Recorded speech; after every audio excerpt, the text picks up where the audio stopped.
Good morning. I just want to thank all of you who are here for the presentation.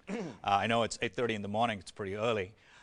Secondly, I also want to thank the organizing committee for providing us this opportunity to be here and share with you what we have done with this product called Attribute Drivers.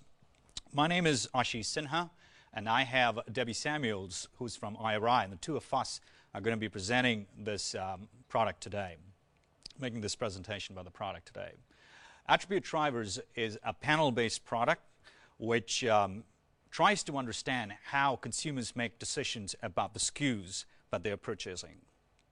It is move away from stated preference, that's what most of the conjoint work is, to really try and understand using revealed preference or actual behavioral data. Since its inception a couple of years back, it's now become the flagship product for IRI and has already amassed close to 5 million euros or dollars in revenue. So as such, it's been applied across multiple categories as well as a number of client issues, which in some sense is the strength of this product, the flexibility that it provides it with, in some sense the real strength of this product. What we're going to be presenting today is a case application of that.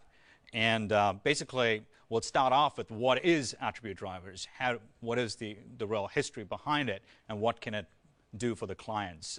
I'll step in because we believe that there are a lot of technical innovations here, particularly from a scalability and generalizability standpoint, which is very critical in a practice setting. The model is extremely important, so we'll go over the model a little bit and then try and show you an application which comes from the Campbell Soup company. And finally, we'll summarize that. As a start point, Debbie Samuels is going to do the initial part of it, try and talk through the history of Attribute Drivers. Debbie Samuels. Thank you, Ashish. Good morning, everyone. Attribute Drivers is really the culmination of a lot of work that IRI has been doing over a number of years related to panel modeling, and this has become our flagship panel product, as Ashish mentioned. We started with some early work with Fader and Hardy, moved into some MCI-based store-level modeling, but really moved back to panel modeling for these choice decisions. We found that this was the best model in terms of being applicable and really providing the insight that our customers were looking for.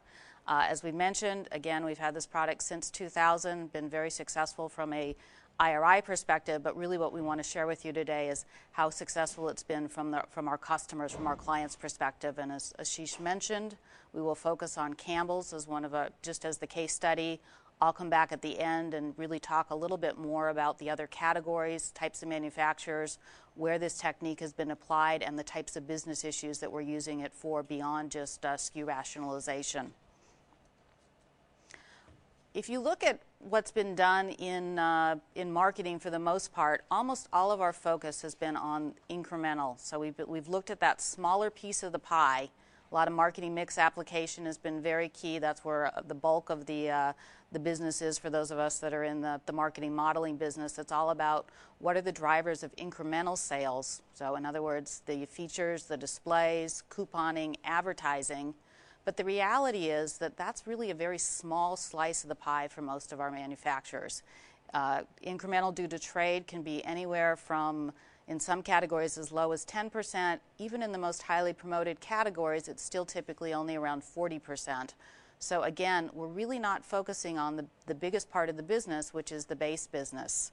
And that's really what we want to do today, is really start to focus in on what are the key things in the base business. How can we help drive base business? And that's where SKU rationalization will come in, is how do we change the mix of our products that are on the shelf in order to provide the greatest category sales and the greatest profitability, both to retailers and to manufacturers. So really what we want to be able to do is look at base sales and be able to decompose those really into the product attributes and what are the key benefits that those are providing, what are consumers looking for, and how do we then make the right decisions in terms of which SKUs belong on the shelf to meet those consumer needs. So just in terms of how we've used attribute drivers, we've used it for advertising strategy, what's the right positioning. We've used it specifically around brand message, which goes beyond the advertising into what's on the packaging, how do you use the coupons. We've used it extensively for new line extensions. So again, What are we missing? What combination of attributes are not out there yet that are important to consumers? And then the one we really want to focus in on today, which is SKU rationalization. How do we take the existing set of SKUs and get the right mix on the shelf for both the consumer and for the retailer? So now I'm going to turn it over to Ashish, who's going to take you through the details of the model, and then I'll come back and walk you through the case study with Campbell's. One of the most important things that Debbie mentioned was that this is a culmination of several years of research that we've been doing at IRI for creation of generalizable as well as scalable solutions. Parsimony is extremely important to us. So as you can see, these three were the guiding principle for the model development. Academic models have largely, in this area, have largely centered around panel products, or panel-based models, which suffer from what we call as the curse of dimensionality in parameter space. That is, even for extremely small categories, the number of parameters that are required explosively increase, and as a result of that, it's virtually impossible for us to estimate these kind of models. On the other hand, there have been some approaches which come out from practice again, which is the MCI-based multiplicative competitive interaction models based store models. The unfortunate part of them is that they do not capture market structure extremely well. So if you were to take out a particular SKU, how that volume will flow back to different products is not captured adequately.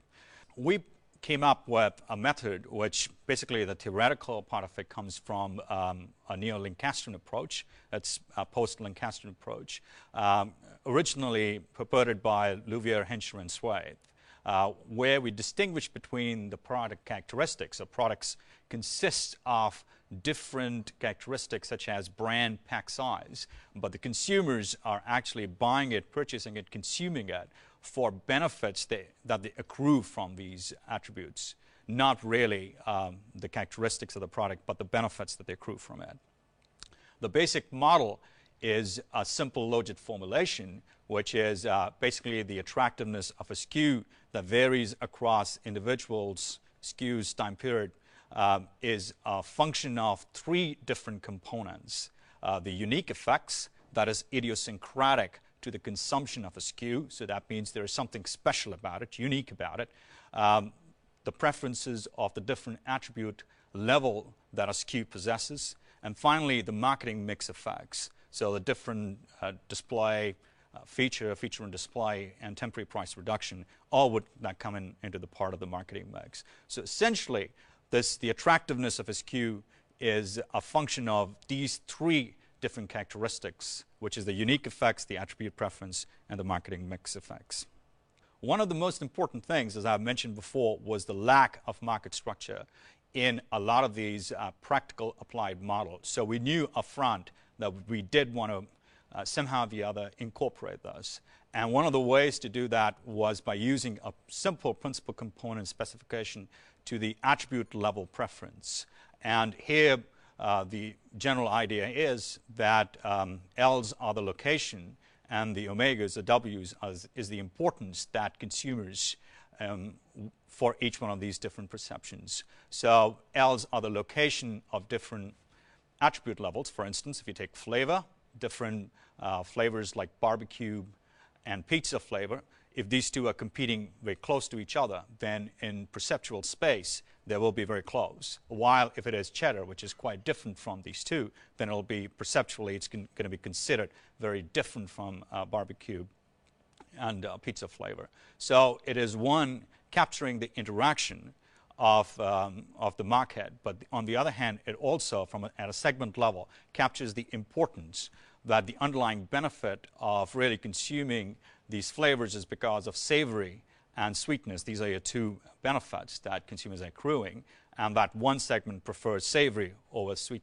and the other one prefers sweetness. So all this is captured by the L's is the location, and omega is the importance that they attribute to it. There is, unfortunately, principal components is not enough, and there is a loyalty towards an attribute level which goes way beyond the common factors that are used to explain the preference for an attribute level. And in this case, the loyalty is being captured by a Godani little loyalty term. and the mu is the unique term in there. It captures, in case of state dependence, that means if there is past loyalty for this product, then it's going to capture the unique element of it. If there is variety seeking, and we see that a lot of it in a lot of categories, like soup in particular, you'll see a lot of variety seeking. If it's got a negative coefficient, essentially we can capture variety seeking as well. So this is one of the advantages of this, that the single parameter can capture both different types of behavior. There is also preference for a SKU that goes beyond the preference for the different attribute levels cannot be even, and the marketing mix variables. That is, the interaction of these different attribute levels exist only in that particular SKU. If you could have the same brand, you could have the same size, you could have the same package, but unfortunately the combination of all these 3 or 4 different attributes only exists in that. Henceforth, there is a loyalty towards the SKU over and above these different drivers of choice. The good part of this is that in some way this captures the incrementality to the category. So that means if a particular SKU was removed from the category, how much of the volume would move away from the category. A good estimate of that can be obtained from this. Okay, so till now what we've done is shown you that attribute drivers is important. It's been widely used. It is the flagship product. I've given a little bit of background on the model. Now we're going to take it and apply it to a real-world setting, which is in the Campbell Soup company, and Debbie is going to do the initial part of it. Just want to set the stage of where Campbell's was and why we worked with them on this specific project. Campbell's, as we know, is a multinational company, has been very successful for a number of years, although for the last few years they've been struggling. We've seen some changes in the marketplace, some changes in dynamics, and their market cap took a significant fall. And so they embarked on a program to really try and turn the business around, some changes in management, other things. And their biggest challenge is that their primary business, especially in the U.S., is in the soup category. They also have Pepperidge Farm and some other products, but primarily it is soup. And soup, unfortunately, is a very mature market. And as you can see here, the sales have been dropping and then been very stable over a number of years, total category. So this has been a challenge for them in terms of how do they turn their business around in these types of category dynamics. Other issues that they've faced as we've looked at the soup category, we're in the center store. There's limited space in the center store, there's been a lot of product proliferation. Some strong competition from Progresso especially, and then also a lot of our retailers in the U.S. I think are finally getting to a point where they're looking at their peers over here in Europe and understanding the importance of private labels, or as they're more commonly referred to, store brands, and really we're seeing the high quality store brands come in. So in other words, we're seeing a President's Choice from a Safeway as opposed to those of us that grew up when Albertsons still had something like Janet Lee. So again, there's been a lot of changes in terms of the number of SKUs that come in, so it's made it very challenging for Campbell's as the #1 player in this market. Everybody wants to steal space from them to get their products on the shelf. The other challenge for everyone has been, how do we innovate within this category? What can we do that's going to bring new news into a category that has been very stable? And so there's been a lot of things that have come onto the shelf in terms of different forms, especially in terms of microwavable. We have the cup of soup. We have the soup in hand. We're also seeing some entries into some other areas with refrigerated and potentially frozen soups as well too. All of this, especially the shelf-stable things, is, again, same amount of space. How do we fit all these new products in? How are we going to make that happen? And how is Campbell's going to make sure that they're not at the losing end of this proposition? The biggest challenge really has been changing consumer needs. So we've seen consumers from, stay-at-home moms and home cooking into this crazy workplace. And so what we've seen is the ready-to-serve segment has been growing substantially, and the condensed, which is really where Campbell started, and if you think about, cream of mushroom soup and things that are used for cooking that have really declined over time. People are not doing the types of home cooking that they used to. So for Campbell's, again, they were a little bit late to the party when it came to ready-to-serve soups, at least in the U.S. market. Progresso really got there first. They've been trying to play catch up, so there's been a lot of challenges for them as an organization, again, in their flagship category. So when we sat down with Campbell's, really what they were looking to do was a couple of things, and they came to IRI specifically because of attribute drivers. One of the things that they really wanted to focus in on was SKU rationalization. They wanted to be able to understand how they could proactively go out to retailers and say, you know what, we have too many SKUs in our line. We're going to cut back and we're going to get to a set of SKUs that are really going to be beneficial both for us as a manufacturer and for you as a retailer. So they really wanted to say, just as we do some rationalization of our own line, let's be proactive about that. Second thing that they really wanted to be able to do was to be able to make account-specific recommendations to retailers about the right mix of products that were going to help them, and again, we're going to be a successful set for the retailer in maximizing category sales. A secondary objective, and one of the key benefits of attribute drivers, is it really is much more than just a SKU delisting and a SKU rationalization tool. There was some issues around restaging a brand. So taking an existing brand, taking some existing SKUs, rebranding them and relaunching them because they felt that they really needed a new name to really break out and make this successful. And this tool was able to help them with that issue as well too. So let me turn it back over to Ashish, and he will take you through some of the results. As Debbie has mentioned, that there were two important things that Campbell wanted to achieve with this project. One was the assortment, and the other one was the relaunch, restaging of the brand. There were other things that were peripheral, but these two by far were the most important. What I'm going to do is, because these two in itself are very long, I'm going to hone on to only one of those, which is that of the assortment. Basically, if you look at the traditional industry way of how to delete SKUs, it is a simple calculation of sales velocity, which is nothing other than sales divided by distribution. So the ones that score really low on sales velocity are pretty much knocked out. That's the way they go. There are two problems with this traditional approach. One, it does not control for marketing effort, which can be substantial in certain cases. And the other ones are that consumers may be highly loyal to extremely low sales SKUs. So there is a potential that if you remove that SKU, essentially that volume is going to disappear. So the first thing that at a category level, what retailers and category managers want to understand is how much is this SKU contributing to the category. So how much is it incremental to the category? One of the good things about this product is because of the SKU loyalty coefficient, the parameter, we can actually calculate what is the portion that is incremental. Here, as you can see, SKU loyalty is by far the most important driver of all the other ones. There were 8 different attributes that were incorporated in this model, the 8th one being base price. SKU loyalty is the most important driver of choice. So on average, 20.6% of only the base volume can be attributed to incremental component effect. How we get to this calculation is directly taken from choice conjoint, so I'm not going to go over it.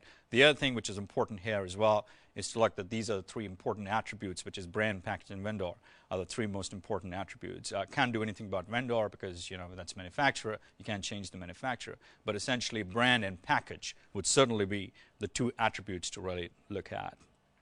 The other thing which is critical here is to see that different brands, Chelsea and Savannah, are the 2 brands in this category owned by Campbell's. The drivers are quite different. As a matter of fact, even if you look at SKU loyalty for the competitor is much lower than that of the other brands. So it is important to look at these different brands when you're looking at different SKUs and then try and look at the incrementality of that. So that's one part of it, which is to calculate the incrementality. The other one is we did simulation work with them in order to calculate how much of the volume is going to come back. Remember that there was a market structure built into it which allowed us to understand the interactions, which moved away from the fair share of the IAA assumption. So each of these SKUs were removed, and then how the volume would flow back is calculated. What we wanted to show Campbell, and essentially the account executives and the retailers past that, is that there is no correlation between volume and incrementality. As I can show you here, that low volume, there is one SKU 2, which is low volume, highly incremental, and then you have the next one, which is high volume, highly incremental. There is no correlation between volume and incrementality, and so the traditional view that they have been looking at is not probably the right way of delisting or deleting the SKUs. So the first thing that they wanted to do was to identify the top 10, as a matter of fact, top 20, top 30 SKUs. And here we're giving an example of the top 10, because these are the SKUs that are major drivers of volume for them. And so these needed to be looked after much better than the other ones. Again, the same simulation was run, and then the profitability calculations based on incrementality to Campbell's was calculated. So you can see the ranking from 1 to 10 all the way down. With this, we also identified the bottom 9 SKUs that for national delisting. So these were the ones that were cats and dogs for Campbell's, and in a certain degree even to the category. And these were the recommended ones for delisting, for the national delisting as well. The other thing that this DSS was used for, the assortment DSS was used for, was to show to an important account that how a store brand, if 8% of the SKUs were deleted, the category volume remained pretty much constant. And much of the deleted volume came back. As a matter of fact, 57% of that came back to Campbell's. Here is another issue that even if you delete some of these SKUs for the private label, which is a big thing, it's not that easy to do it because they are major drivers of volume, then much of that volume will actually come back to the category. 60% of that, close to 60% of that Campbell's, and 27% retained by private label. And direct impact of that was that Campbell was provided space to place 24 new items, which is a major thing at an account level. It is a major thing. So it was considered to be a huge win by the management. The other issue, which I'm not going to delve a lot into it, but still show you some of the results of it, which is to do with brand staging or rebranding of the Chelsea brand, where essentially 10 SKUs were deleted, and 9 of those, so a few numbers of SKUs, were reintroduced as a different brand name. The biggest problem, as this is from real preference data, this is not from stated preference, we did not have an attractiveness score for this rebranded new product. And prior research at Campbell's had shown that it would be somewhere 50% between these two brands that they own, Chelsea and Savannah. And that was used, and a calculation was, a simulation was carried out. And what it shows that there was a 2.3 million pounds of incremental volume to Campbell. So essentially what it is saying that they should be rebranding or restaging this new product. What were some of the recommendations? Well, introduction of the rebranded Chelsea line. I haven't shown this, but this came out straight from the attribute level attractiveness, which is easy to open cans, should be preferred over regular cans. Focus on brand and package attributes. Use assortment DSS to make delisting decision at both account and national level. And assortment DSS should also be used for acquiring new shelf space. And I've shown you examples of both and how we went through the process of first identifying those that needed to be delisted at a national level, and then subsequently even for acquiring the new shelf space. Some of the company-wide impacts, providing recommendation for new product introduction. 22 simulations were run, and out of which they decided which ones they would go through. Brand restaging was something that we had mentioned before.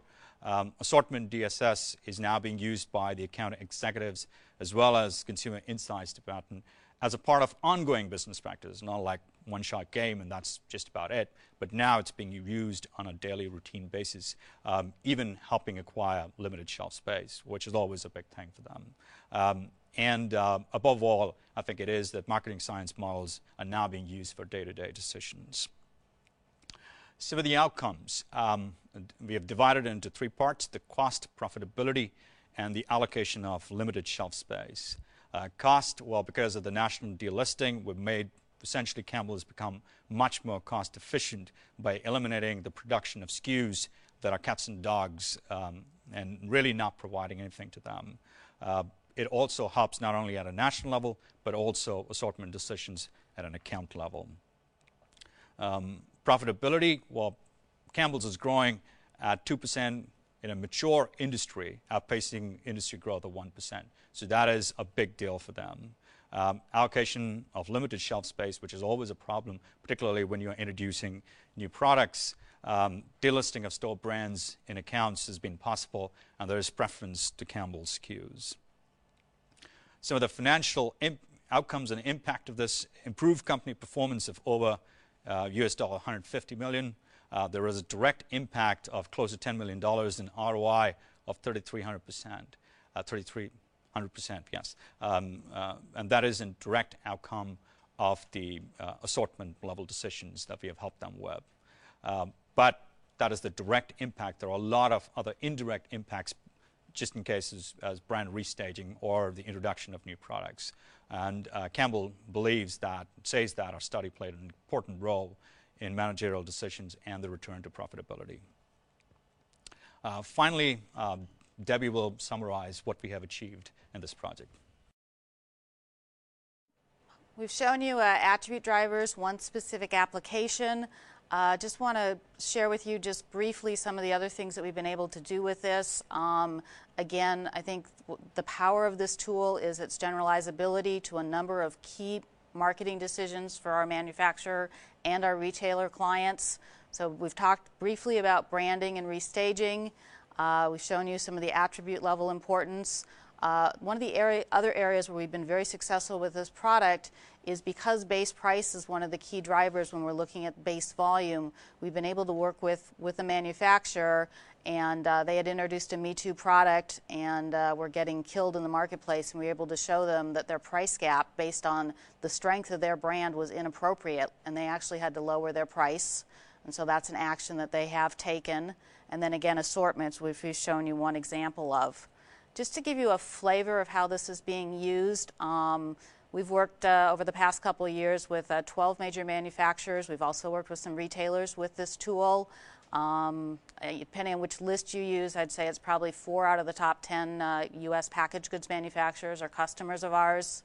And personally, I think one of the things that we found very successful about this product is that this is a tool that IRI has been using not only with our core tracking clients, but also with, we have a number of customers who do their core tracking with our friends up the road. So they've seen value in this product. Again, number of categories, very complex categories. We've just listed a few up here. But again, these are not easy places to make SKU rationalization decisions when you look at the number of SKUs that are available in these categories. Again, we focused on some marketing plans on the base elements of those, brand equity, pricing, as we've mentioned. There's an implicit market structure in here, which is very key for any assortment decisions, and we've done a lot of work with line extension.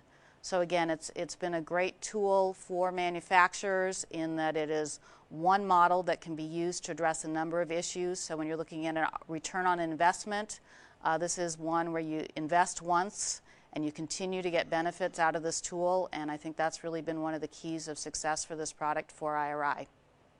Thank you. Very interesting stuff. I'd like to spend a little time on implementation. And where I'm coming from is this is really quite a complicated model to understand. So let's start. Let's think Campbell's here, because what kind of time period are we talking about between inception of the project and getting these implemented results, getting results implemented in the field? The actual length of the project is typically 12 to 16 weeks from start to finish in terms of building a model. And in this case for Campbell's, we actually built them a small DSS tool for them to be able to use. Once they had that, account plans, typically shelf resets only happen once a year. So you're going in to talk to a retailer and about the shelf set. So you're going to use the tool to build your plans, go in, get the approval in your once-a-year slot, and depending on when you did the project, and then you're actually, hopefully going to get them to agree to reset the shelf, which is typically another 3 or 4 months later. So again, we don't have more quantifiable numbers because we're really just starting a lot of the implementation with them. We did this project, almost 2 years ago, and they're just really starting to reap the benefits. Let's take as a remarkable achievement to get a competitor's products or private label or whatever delisted. And essentially, as I understand it, you're saying as a result of your analysis, you say these are losing the category money compared to, your Campbell's own products. And so they delisted. Now, did Campbell go in, facing for facing, or was it a general reset of the category? Again, typically what you do in these types of things where you're going in, and it's usually a combination of things you're trying to do when you're making a call on a retailer, because unfortunately you get very limited time, so you're trying to accomplish a lot at one time. So in this situation, and again, if you look at Campbell's, you walk down the shelf these days, you'll see a lot of new forms, little microwavable ones, the ones that you can stick in your cup holder in your car. A lot of new products that they needed to be able to cut in. So this was part of a whole package to be able to try and sell in a lot of their new products. And how do you do that with finding space? And again, they didn't want to just cut one-for-one Campbell's, which is typically what happens if you don't go in with a good story. So the story was, we want to cut these new products in. Here's our sales estimates. We want to maximize category sales. So here's what we need to do to be able to maximize category sales is we're going to cut some of the store brands, some Campbell's items, and altogether that's what's going to give you, Mr. Retailer, the best bang for the buck. So it's always a holistic approach when you talk to a retailer.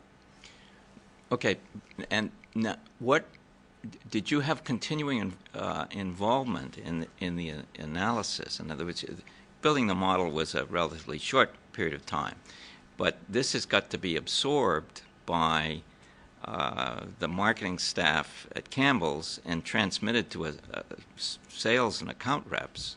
And the key there is there's a DSS. It's a very simple tool for them to use. It sits on their desktop, so we don't have to be there. We originally built this product assuming IRI would do all the simulations, and Campbell said, no, we need something we can use day to day. So we built them a tool that they use and again, it's not a very sophisticated tool from a visual standpoint, but it meets their needs, and it's using the outcomes from the model. So they actually have a tool on their desktop. They can go in and do them themselves.